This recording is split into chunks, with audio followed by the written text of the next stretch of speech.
hidupku ini. Ku ingin Engkau menerima korban syukurku melalui pujian. Takkan pernah ku bawa selain yang terbaik, yang harum dan sejati di hadapan tatamu. Yesusku, terimalah korban syukurku ini yang mengalir di hatiku sebagai penyembahanku. Jemaat yang dikasihi Tuhan Yesus Kristus, Shalom. Seluruh presbiter mengucapkan selamat beribadah di hari Minggu ke-17 sesudah Pentakosta. Kiranya ibadah kita lakukan ini berkenan di hadapan Tuhan.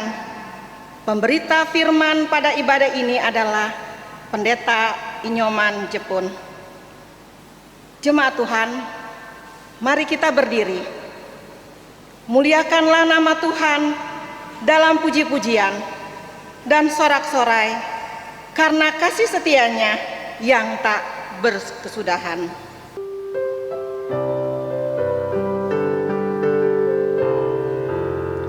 Pujilah Sang Pencipta Maha Mulia, pujilah Dia segala alamnya, keagungannya mengatasi semesta, segala yang tercipta puji namanya.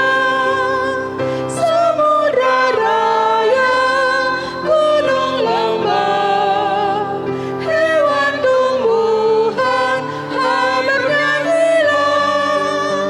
Pujilah Sang Pencipta Maha Mulia, pujilah Dia segala makhluknya, keagungannya mengatasi semesta, segala yang tercipta puji namanya. Tua dan muda, hai ikutlah, angkat suaramu, nyanyi bergema.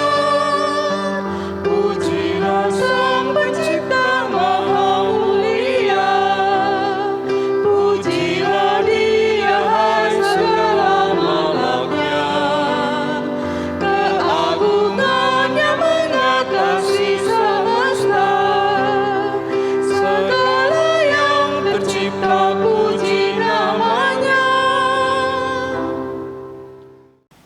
Saudara jemaat Tuhan, mari kita tabiskan ibadah kita. Pertolongan kita adalah dalam nama Tuhan yang menjadikan langit dan bumi. Amin. Hai anakku, dengarkanlah dan jadilah bijak. Tujukanlah hatimu ke jalan yang benar. Demikian pembimbing Amsal pasal 23 ayat 19. Terimalah salam, kasih karunia dan damai sejahtera dari Allah Bapa dan Kristus Yesus Juru Selamat kita menyertai kamu. dan menyertaimu juga.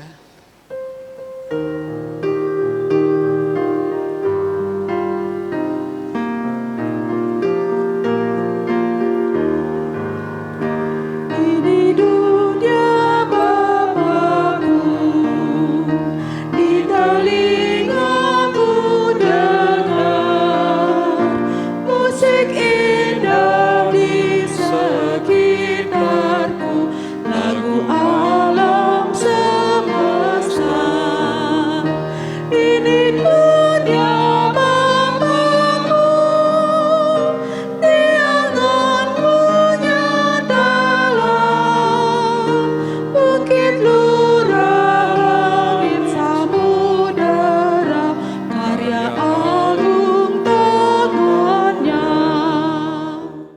Tuhan, silakan duduk.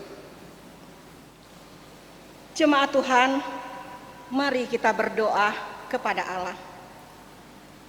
Ya Bapa Maha Kuasa, kami bersyukur atas pertolongan dan berkat-Mu yang kami terima dalam kehidupan selama sepekan yang lalu.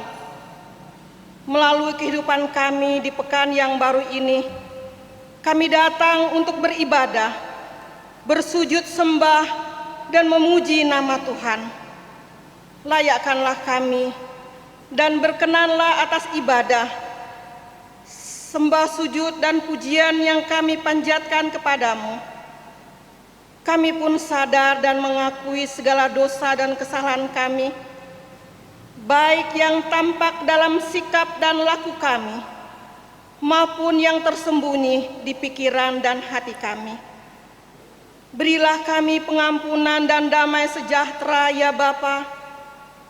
Sertailah hidup kami oleh Roh Kudus-Mu, sebab hanya oleh rahmat-Mu ya Bapa, dan dengan memandang kepada Yesus Kristus, kami bersyukur atas kasih setia dan pengampunan-Mu yang nyata dalam hidup kami sampai hari ini. Ajarlah kami untuk mengikuti teladan kasih-Mu, serta melakukan firman dan kehendak-Mu sebagai saksi-saksi yang setia di sepanjang hidup kami, sehingga melalui kami banyak orang akan memuji dan memuliakan nama-Mu. Dalam nama Tuhan Yesus kami telah berdoa. Amin.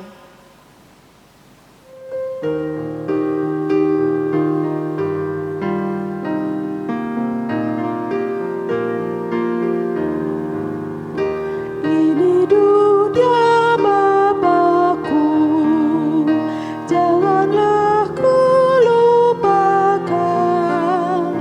Walau kuasa jahat mencengkram, namun Tuhan yang menang. Ini dunia Bapakku, walau masih berperang, namun korban Yesus disalib, bumi sorga damailah. Bapak Ibu Saudara yang diberkati oleh Tuhan, kita mau mendengarkan firman Tuhan. Mari kita satu dalam doa. Terpujilah Engkau Bapa dalam Kristus Yesus Tuhan kami, untuk hidup yang diberkati sepekan ini dan memasuki pekan yang baru yang Tuhan anugerahkan. Di tengah persekutuan ini kami mau mendengarkan firman-Mu. Tolonglah kami agar kami boleh mengerti dan memahami, selanjutnya melakukan dalam hidup beriman kami. Terpujilah nama-Mu, berfirmanlah. Demi Yesus Kristus firman yang hidup kami berdoa. Amin. Umat Tuhan, mari berdiri untuk mendengarkan firman Tuhan yang dibaca dari Alkitab. Haleluya. Haleluya, haleluya, haleluya.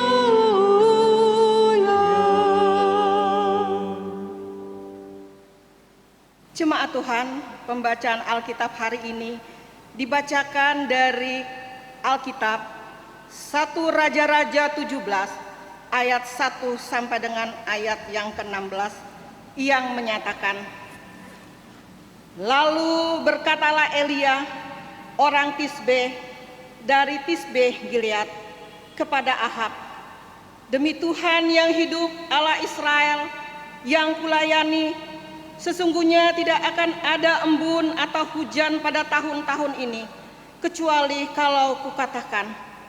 Kemudian datanglah firman Tuhan kepadanya, pergilah dari sini, berjalanlah ke timur, dan bersembunyilah di tepi sungai Kerit di sebelah timur sungai Yordan. Engkau dapat minum dari sungai itu, dan burung-burung gagak telah kuperintahkan untuk memberi makan engkau di sana. Lalu ia pergi dan ia melakukan seperti firman Tuhan. Ia pergi dan diam di tepi sungai Kerit di sebelah timur Sungai Yordan. Pada waktu pagi dan petang, burung-burung gagak membawa roti dan daging kepadanya, dan ia minum dari sungai itu. Tetapi sesudah beberapa waktu sungai itu menjadi kering, sebab hujan tiada turun di negeri itu. Maka datanglah firman Tuhan kepada Elia, "Bersiaplah, pergi ke Sarfat yang termasuk wilayah Sidon, dan diamlah di sana. Ketahuilah, aku telah memerintahkan seorang janda untuk memberi engkau makan." Sesudah itu ia bersiap, lalu pergi ke Sarfat. Setelah ia sampai ke pintu gerbang kota itu, tampaklah di sana seorang janda sedang mengumpulkan kayu api. Ia berseru kepada perempuan itu, katanya, "Cobalah ambil bagiku sedikit air dalam kendi, supaya aku minum."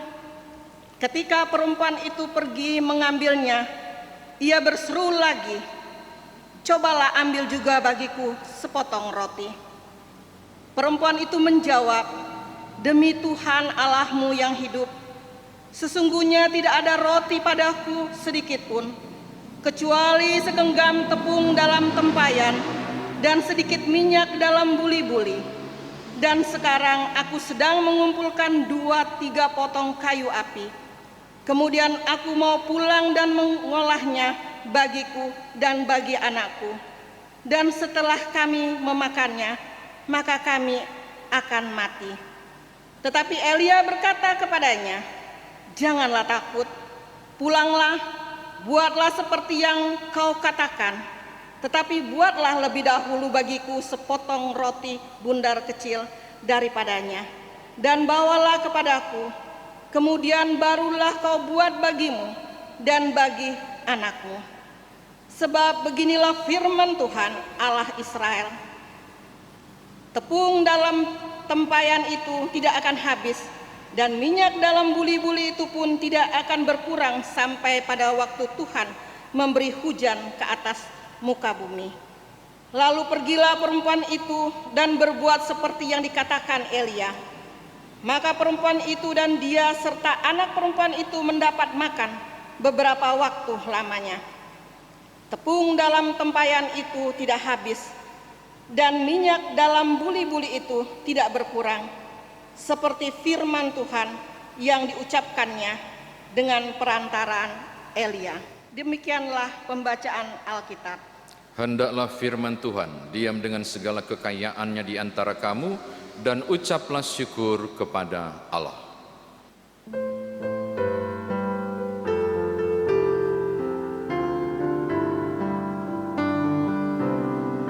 Kepadamu puji-pujian, pada syukur dan kemuliaan, Bapa, Putra, dan Roh Kudus, sampai kekal dan abadi. Silakan duduk. Shalom Bapak Ibu Saudara. Karena saudara berada di rumah, silakan jabat tangan kanan kiri muka belakang, lalu katakan damai sejahtera bagimu. Untuk berbagi sukacita di hari Minggu, hari Tuhan ini, khusus hari Minggu ini tanggal 27 September, kita akan secara khusus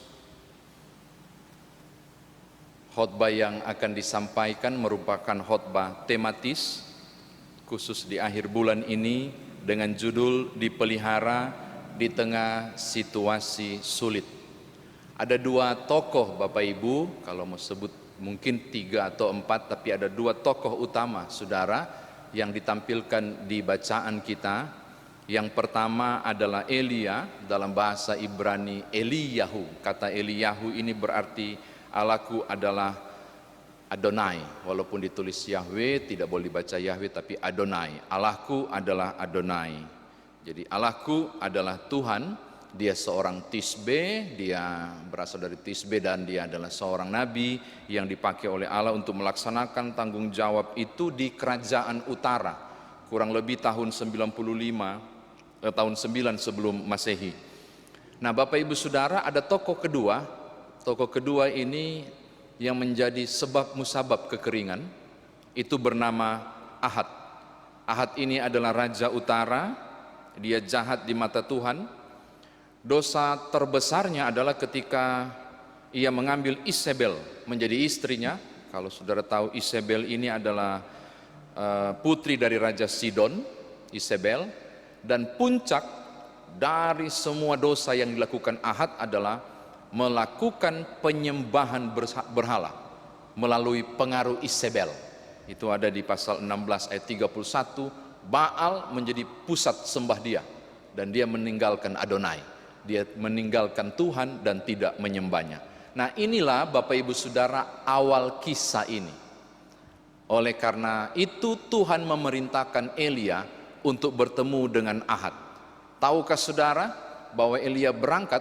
Dan kalau saudara membaca redaksi yang kita baca di ayat yang pertama, ayat 17, dia tidak ada kalimat pembuka, tidak ada excuse, dia langsung melabrak Ahad, seorang raja Bapak Ibu, dilabrak oleh Nabi Elia dengan kalimat yang sangat tajam. Dia bilang begini, demi Tuhan yang hidup, Allah Israel yang kulayani, sesungguhnya tidak akan ada embun atau hujan pada tahun-tahun ini, kecuali kalau kukatakan. Langsung disikat pada intinya, karena engkau bersalah, maka Tuhan menghukummu, dan saya kasih tahu, jangankan hujan, embun pun tidak ada di Israel. Bapak Ibu Saudara, tentunya informasi ini membuat marah, dan yang paling marah itu sebenarnya Isabel. Kalau saudara baca pasal 18 ayat yang ke-13, kita menemukan dihajar seluruh nabi. Isabel memburu Elia dan nabi-nabi yang lain.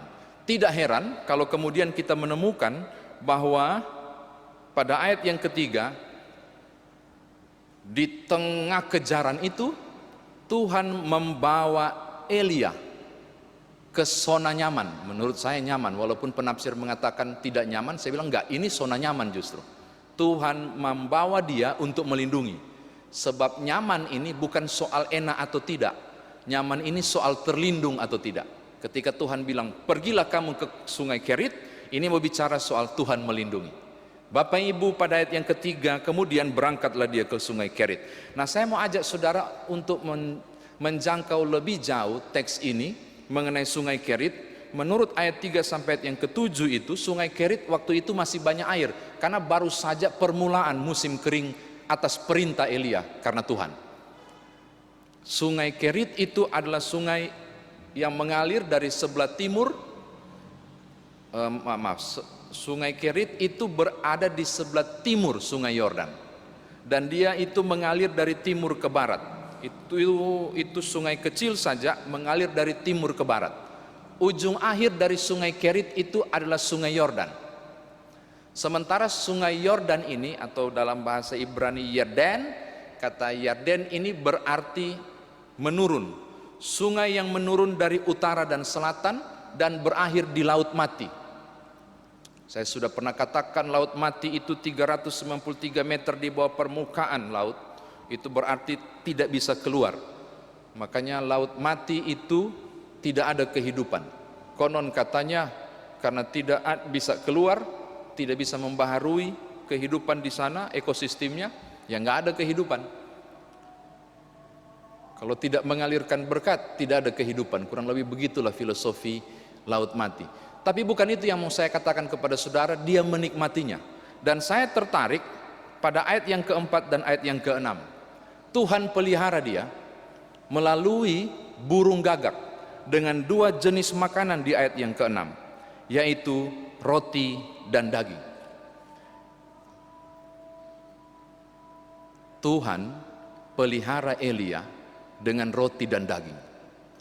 Sampai di sini saya yakin saudara kagum bagaimana Tuhan memelihara Elia dengan seekor burung gagak, yaitu dengan roti dan daging. Saya tidak mengupas tentang roti, sebab sudah pasti roti bisa. Tapi bicara soal daging dan diangkat oleh burung gagak, ini persoalan Bapak Ibu. Kalau saudara pernah menonton Discovery Channel, paling tidak, saudara pasti tahu berapa besar paru dari burung gagak. dan seberapa kuat dia untuk mengambil makanan. Kalau Alkitab berkata bahwa Tuhan memelihara dia dengan roti dan daging, kita perlu bertanya, daging jenis apa? Mengapa saya mengajak saudara untuk cari tahu daging jenis apa?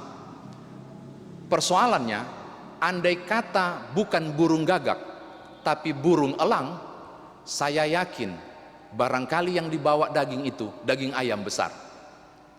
Juga barangkali ayam yang utuh dan masih segar. Kalau burung elang, tapi karena Tuhan pakai burung gagak, ini perlu digali. Sebab burung gagak itu punya kemampuan mencengkram kecil sekali dengan paruh yang mungil itu. Pertanyaannya, jenis daging apa yang dipakai? Saya sedikit mengupas Bapak Ibu, kata bausar dalam teks Ibrani yang diterjemahkan dengan daging di bacaan kita, itu muncul juga di 1 Samuel 17 ayat 44 ketika orang Filistin berjumpa dengan Daud. Sehingga kata bausar ini berarti harusnya diterjemahkan dengan Septuaginta terjemahkan dengan kreas. Kata kreas ini meat, bukan flesh. Kalau flesh itu ada daging tapi juga ada darah. Maka dugaan saya, ini dugaan pribadi ya, kita nggak pernah tahu apa yang Elia makan. Tapi kalau berhubungan dengan teks Ibraninya dan kemampuan mencengkram burung gagak, maka saya yakin bukan daging segar yang dibawa. Sebab umumnya kalau bicara soal daging, burung gagak cuma mampu untuk mengorek, mencabut, memotong itu, bukan daging segar.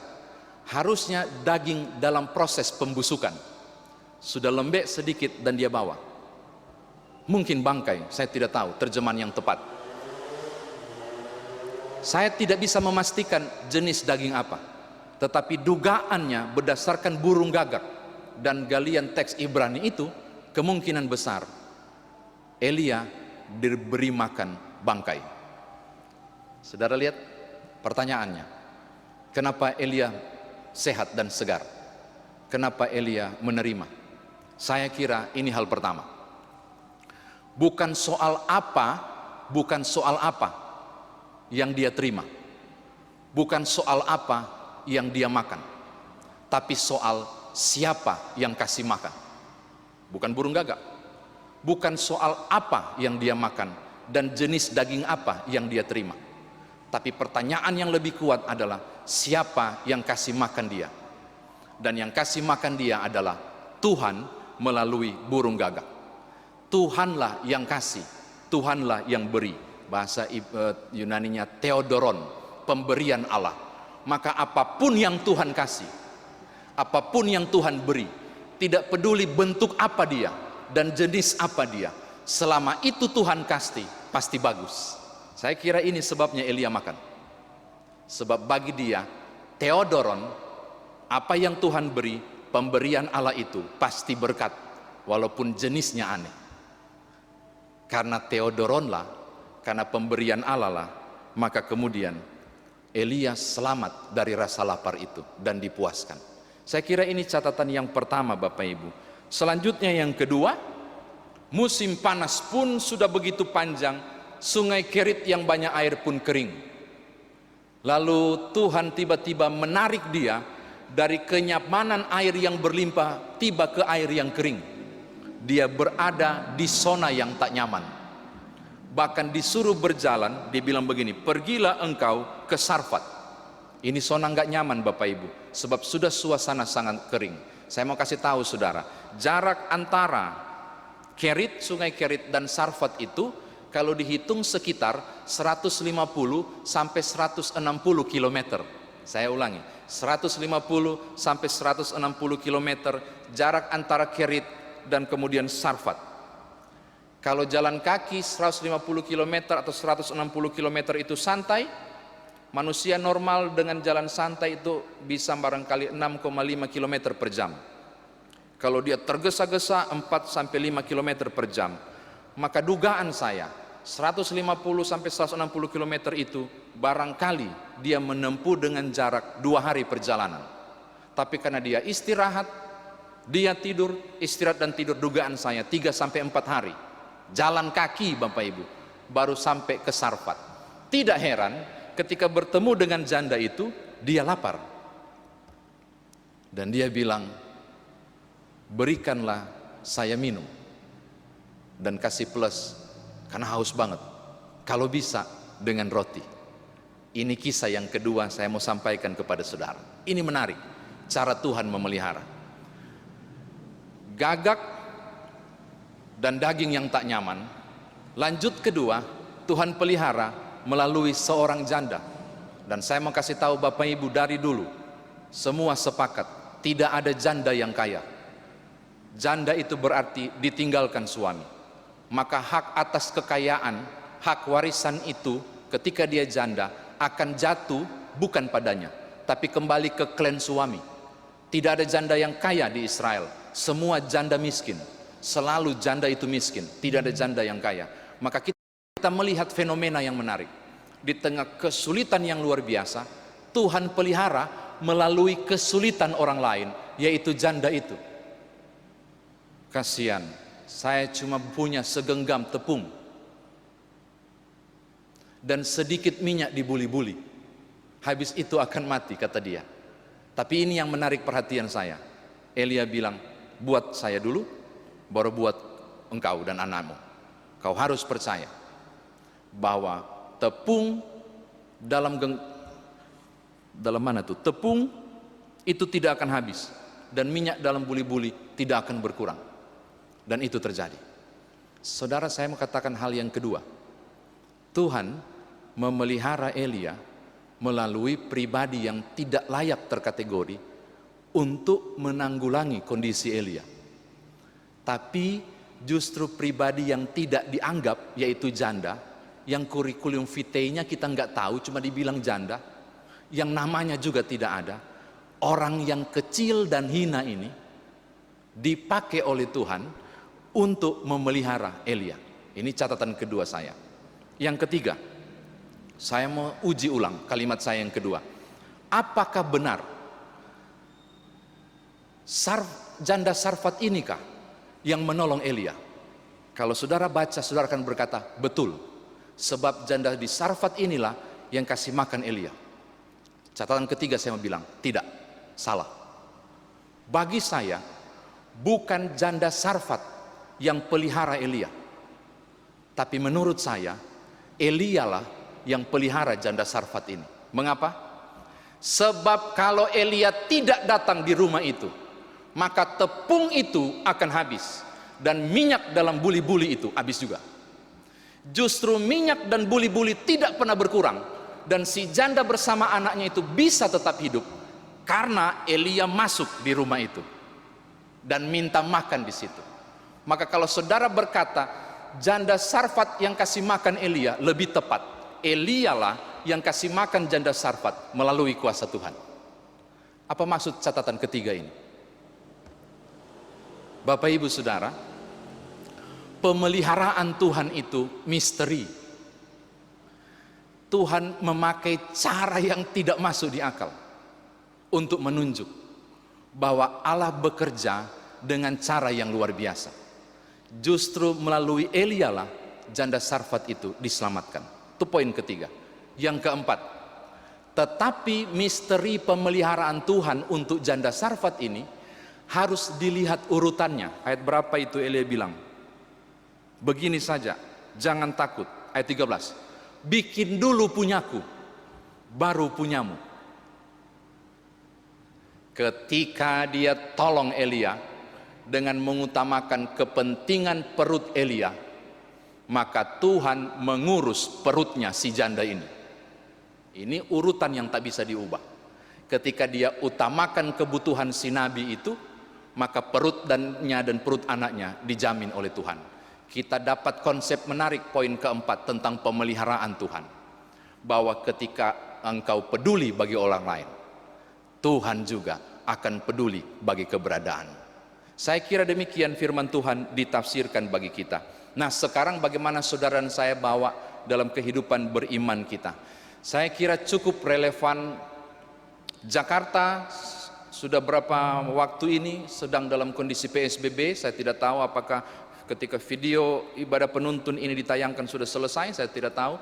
Tapi dampak luar biasa dari COVID-19 ini, saudara dan saya hanya ada satu kata, suasana. Kita berada di kondisi yang sulit. Hancurnya perekonomian, duka dalam keluarga, tersudut di ruang isolasi, dan lain sebagainya. Hari ini berita firman Tuhan mau sampaikan kepada saudara. Ada pemeliharaan Tuhan, termasuk di kondisi-kondisi yang gak masuk akal sekalipun. Tidak peduli berapa yang saudara hasilkan di kondisi ekonomi yang ambruk saat ini.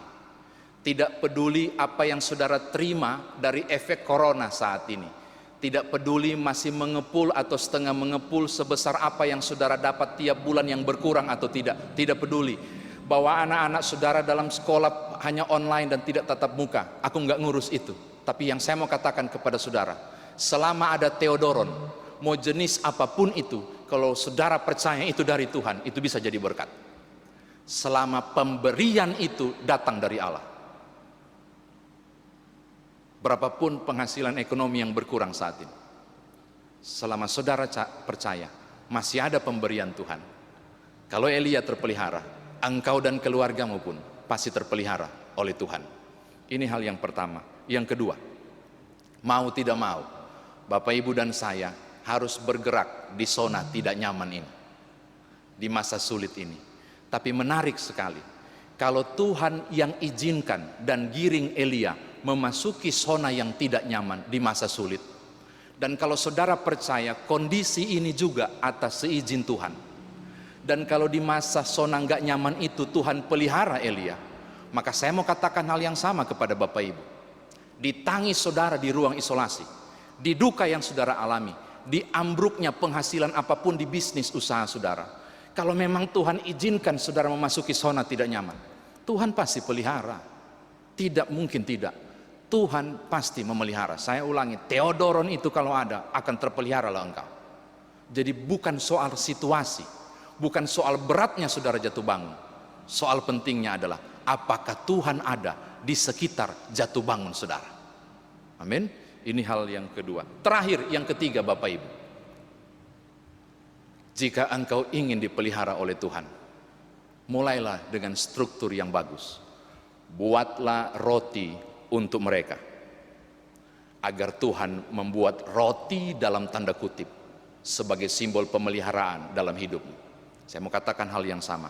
Topanglah orang lain, tolonglah mereka, jadilah alat Tuhan bagi berbagai penderitaan orang lain. Engkau sedang dipakai Allah untuk meringankan penderitaan orang lain. Engkau dipakai Tuhan untuk memelihara orang lain. Saya percaya hidup saudara dan saya juga akan dipelihara oleh Tuhan. Ketika engkau menyalurkan berkat bagi Elia, engkau dan seisi rumahmu terbuka juga tingkap berkat itu dari Allah. Selamat menikmati pemeliharaan Tuhan di masa-masa yang tak mudah ini, di masa-masa sulit ini. Tuhan berkati Bapak Ibu. Haleluya. Amin.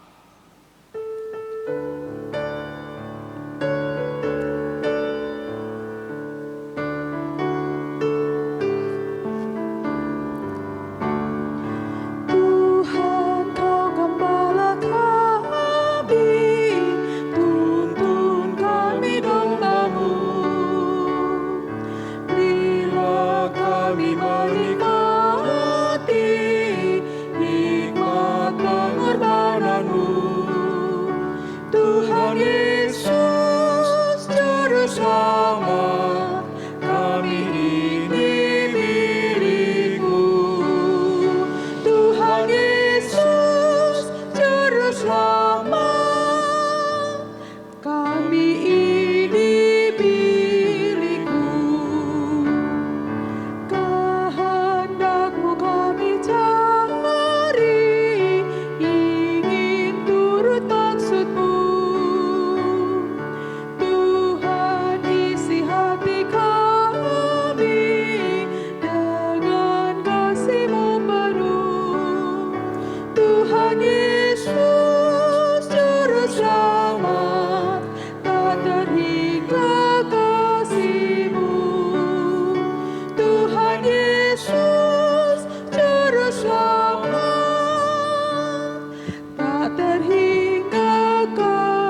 Saudara jemaat Tuhan bersama dengan seluruh orang percaya di segala tempat dan abad, mari berdiri.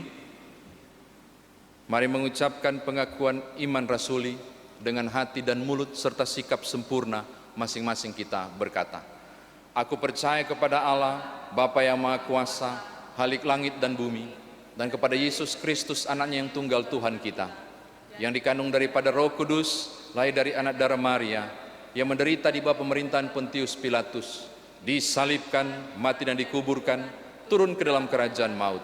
Pada hari yang ketiga, bangkit pula dari antara orang mati, naik ke sorga, duduk di sebelah kanan Allah, Bapa yang Maha Kuasa, dan akan datang dari sana untuk menghakimi orang hidup dan yang mati. Aku percaya kepada Roh Kudus, gereja yang kudus dan am, persekutuan orang kudus, pengampunan dosa, kebangkitan daging, dan hidup yang kekal. Silakan duduk. Bapak Ibu Saudara kekasih di dalam Tuhan, kita masuk dalam doa syafaat. Mari kita satu di dalam doa. Terpujilah namamu Bapa dalam Kristus Yesus. Di hari Minggu ke-17 sesudah Pentakosta ini, kami boleh menikmati persekutuan dengan Tuhan bersama jemaat-Mu di rumah kami masing-masing, memuji, memuliakan nama Tuhan, juga mendengarkan firman Tuhan, dan bagaimana kami dijamin di tengah sulit sekalipun pemeliharaan Tuhan selalu ada. Hanya buatlah kami percaya, besar kecil yang kami peroleh, sebagai cara Tuhan pelihara kami. Model jenis apapun yang kami dapat dari cara Tuhan memelihara kami, ini bukan apa yang kami terima, tapi siapa yang memberikan. Pemberian Allah. Theodoron kiranya menjamin kami bahwa hidup kami ada dalam genggaman tangan kasih Tuhan. Bapa terima kasih, pakai kami juga. Kalau kami begitu luar biasa dipelihara oleh Tuhan, kami juga boleh menjadi alat Tuhan untuk memelihara orang lain melalui kasih karunia yang Tuhan anugerahkan. Terpujilah namamu untuk firman Tuhan yang sudah kami dengar. Hamba berdoa bersama umat Tuhan di rumah masing-masing. Kami bersyafaat kepadamu dan memohon, kasihanilah Indonesia, negara dan bangsa ini, bahkan dunia ini, Provinsi Sumatera Selatan, juga kota Palembang. Tuhan anugerahkanlah kami semangat di kondisi new normal ini.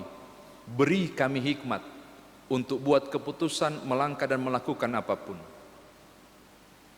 Tidak ada satupun dari kami yang kekurangan hikmat sehingga tidak melaksanakan tanggung jawab protokol kesehatan ini. Beri kami rasa takut akan Tuhan melalui hormat kami kepada pemerintah dan aturan yang ada, sehingga melalui kami karena Tuhan, lewat kesediaan hidup sehat melalui protokol kesehatan yang tepat, kami mampu memutuskan mata rantai penyebaran yang ternyata belum lagi berhenti dan terus berlangsung di berbagai tempat, termasuk di kota ini. Oh Bapa, tolonglah kami. Berkati juga para medis dan dokter di garda depan dengan tanggung jawab ini. Bahkan begitu banyak orang yang terlibat di bidang virus, para ahli bekerja untuk menemukan vaksin. Beberapa sukarelawan yang turut ambil bagian di dalamnya. Tolonglah Tuhan, agar kerja bersama ini kami boleh dianugerahi suatu saat nanti vaksin yang tepat. Lalu berangsur pulihlah bangsa ini, negeri ini, badai ini pun berlalu, dan nama Tuhan ditinggikan dan dimuliakan. Anak-anak kami masih bergumul dengan sekolah mereka untuk menggapai masa depan.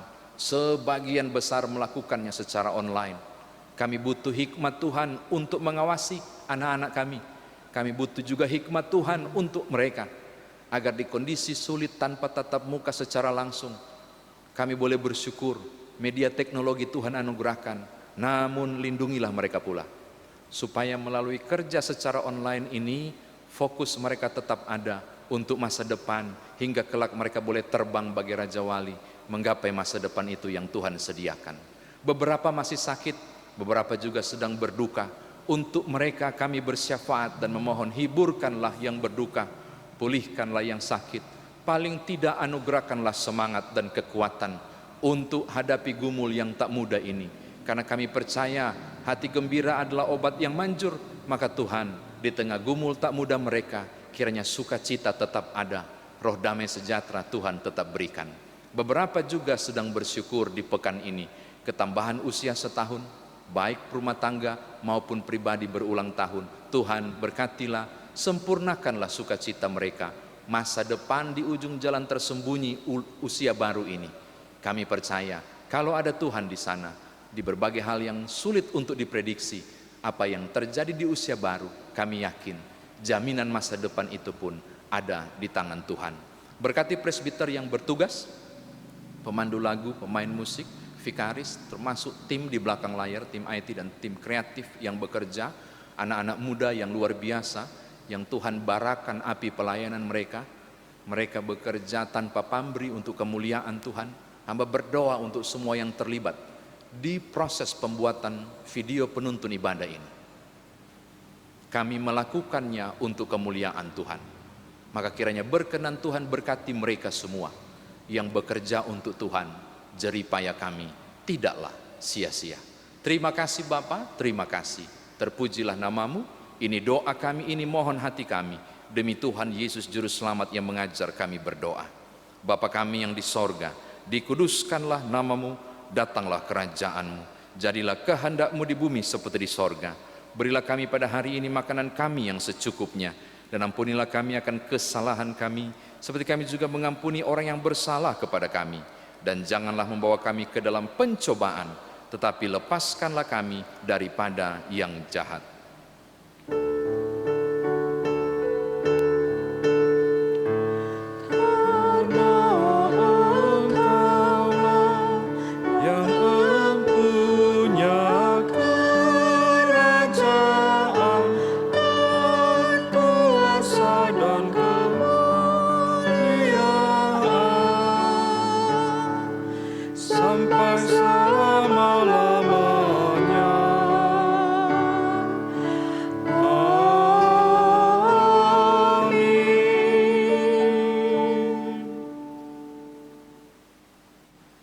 Marilah kita memberi persembahan kepada Tuhan dengan hati, mulut, dan tangan kita, sebagaimana tertulis dalam 2 Korintus 8 ayatnya yang ke-12.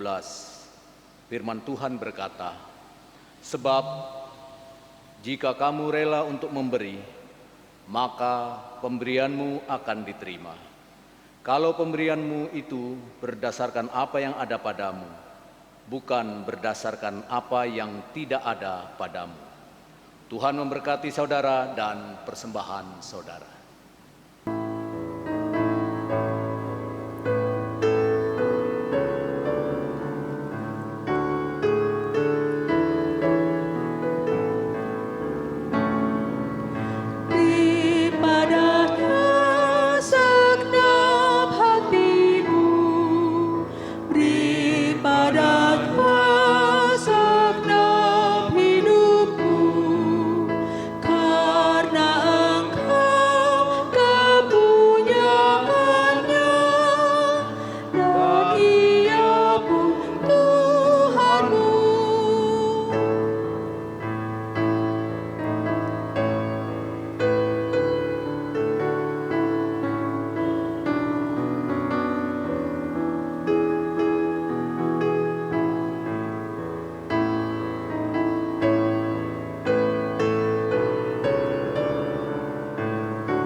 Marilah berdiri untuk menyerahkan persembahan ini kepada Tuhan dalam doa syukur. Kita berdoa. Ya Allah Bapa yang Maha Kuasa, kami bersyukur atas penyertaan-Mu yang tak henti-hentinya Tuhan curahkan ke dalam kehidupan kami, sehingga pada saat ini kami dapat beribadah serta memuji dan memuliakan nama-Mu. Saat ini pun kami telah memberikan persembahan yang terbaik di hadapan-Mu. Kiranya apa yang kami berikan ini dapat menyenangkan hati-Mu dan dapat digunakan untuk menyatakan kuasa-Mu di dalam dunia. Inilah permohonan dan ungkapan syukur kami yang kami naikkan hanya di dalam nama Tuhan Yesus Kristus, Juru Selamat. Kami telah berdoa. Amin. Bapak Ibu silahkan duduk kembali. Segenap presbiter yang bertugas mengucapkan terima kasih kepada seluruh warga jemaat yang telah mengikuti rangkaian ibadah hari Minggu ke-17 sesudah Pentakosta 27 September 2020 di rumah masing-masing. Kami akan membacakan ringkasan warta jemaat dalam sepekan ini yang antara lain pertama, ucapan terima kasih. Majelis Jemaat GPIB Peniel Palembang mengucapkan terima kasih kepada Adik Yakub Besi atas sumbangan berupa 2 karung beras A20 kg dan 1 karung beras A10 kg untuk diakonia. Doa kami kiranya Tuhan Yesus Kristus yang adalah Kepala Gereja senantiasa memberkati Adik Yakub Besi bersama keluarga. Yang kedua, ulang tahun. Majelis Jemaat GPIB Peniel Palembang mengucapkan selamat ulang tahun dan selamat berbahagia kepada warga jemaat yang berulang tahun dalam pekan ini. Tuhan memberkati dan menyempurnakan kebahagiaan Bapak, Ibu, Saudara-saudari. Yang ketiga, persembahan. Bagi Bapak Ibu yang sudah memberikan persembahan, maka persembahan yang telah dikumpulkan dapat diantar langsung ke kantor Majelis Jemaat atau melalui nomor rekening GPIB Peniel Palembang. Ibadah selanjutnya tetap dilakukan di rumah masing-masing. Kami mengucapkan terima kasih kepada seluruh jemaat yang tetap menjalani protokol kesehatan dari pemerintah dalam upaya memutus mata rantai penyebaran COVID-19. Demikianlah ringkasan warta jemaat minggu ini. Atas perhatian kami ucapkan terima kasih. Selamat hari Minggu. Tuhan Yesus memberkati.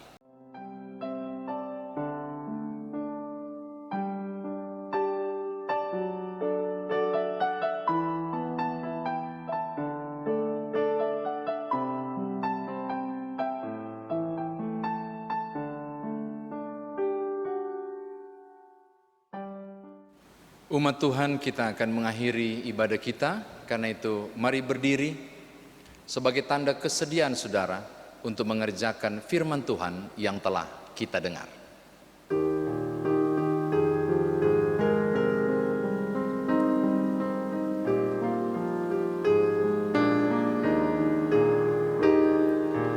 Ku mulai dari diri sendiri untuk melakukan yang terbaik. Ku mulai dari diri sendiri, hidup jujur dengan hikmat Tuhanku. Dekatku Tuhan, mengikutmu selama hidupku. Berpegang teguh kepada iman dan percayaku. Akan ku mulai dari diriku, melakukan sikap yang benar. Biarpun kecil dan sederhana, Tuhan dapat membuat jadi besar. Ku mulai dari keluargaku, menjadi pelaku firman-Mu, selalu mendengar tuntunan Tuhan, berserah pada rencana kasih-Mu. Kadang-kadanglah jawaban Tuhan atas doaku. Ku pegang teguh, Tuhanku memberikan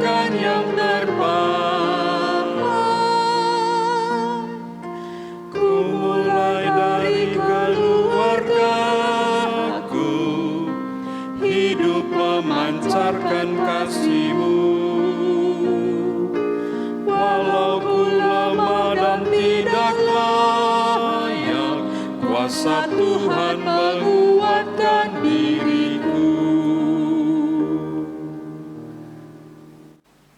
Saudara, arahkanlah hati dan pikiranmu kepada Tuhan dan terimalah berkat-Nya.